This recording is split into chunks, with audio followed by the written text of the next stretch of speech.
Welcome to my complete guide to wave management in League of Legends Episode 1, beginner level tactics to win your lane only using wave control. Before we start off the video, I have a question for you. Who's your favorite champion? In my case, it's Soraka. I love everything about her. From gameplay to design, I have the most fun in League when I'm playing her. So let me know down in the comments who is your favorite champion. Now back to the video. Wave control is the reasoning as to why you would hit or not the minion wave. What this means is that depending on your lane, jungle and matchup situation, you will need to adapt your lane behavior towards the enemy champions and minions. The three basic wave control types are fast pushing, also known as shoving, freezing and slow pushing. We will break down when, how, why for each one of them. Fast pushing or shoving is when you cast spells and autos as much as possible to quickly push the wave minion to the enemy's tower.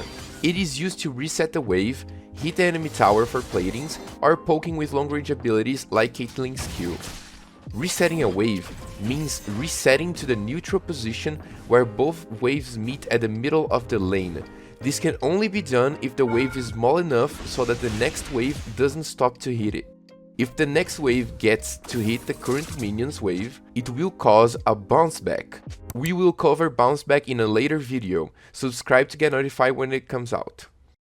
Fast pushing is only used when you want to base after your opponent either died or left lane, you're playing a lane bully with range advantage, and you want to hit the turret plating while you have your jungler covered. Overall, it's the weakest form of wave management because you only have one minion wave of pressure, not giving you much time to use that pressure for something else like roaming, warding or invading. Freezing is when you only last hit as much as possible while the minion wave is bigger than yours. To do that, we need to know how many minions we need for that to happen.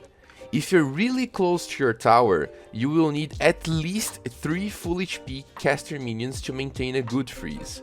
But it's good to have 4 minions so you won't accidentally break it.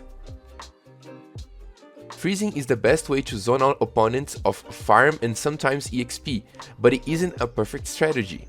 The two main flaws of freezing is that you're stuck to your lane, you won't be able to leave your lane while you're freezing, which can result in your jungler being invaded, losing dragon or herald, or even a free roam for the laner.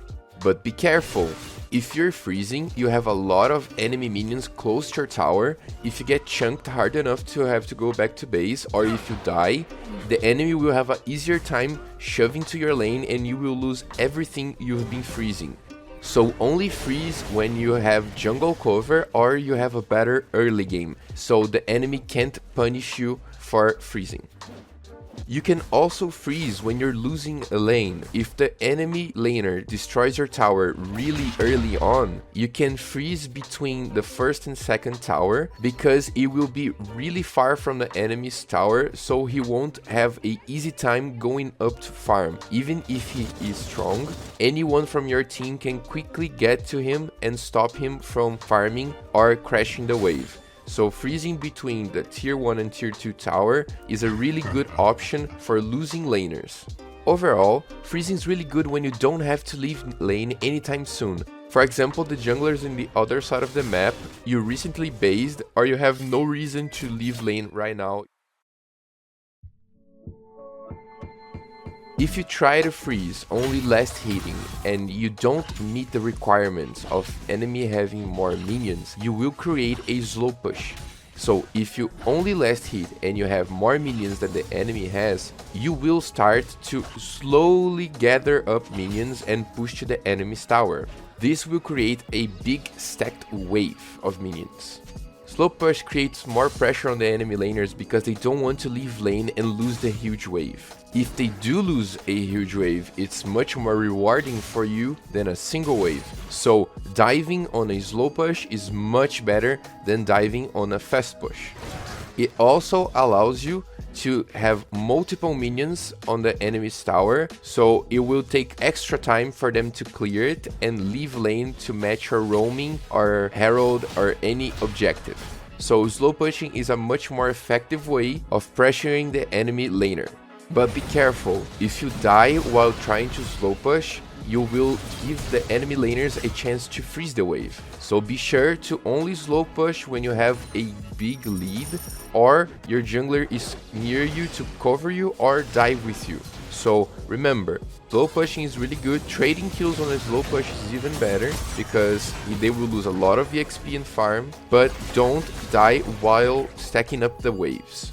If you do kill someone while they are slow pushing, remember that you can freeze the wave or freeze and recall. This means that you will leave around 4 to 5 minions in lane and will base if you know that the wave won't crash. If you see that the wave will crash, try to tank it as much as you can for the next minion wave to get there and base as fast as you can. If you have teleport, it's even better because no one will be there to shove it in time for you to lose EXP.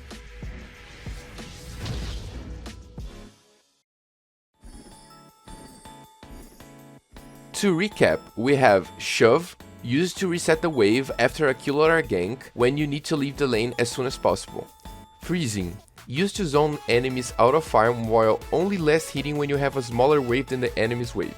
We also have slow pushing, only last hitting when you have more minions to slowly push and stack the wave towards the enemy's tower, creating a huge wave they can't miss.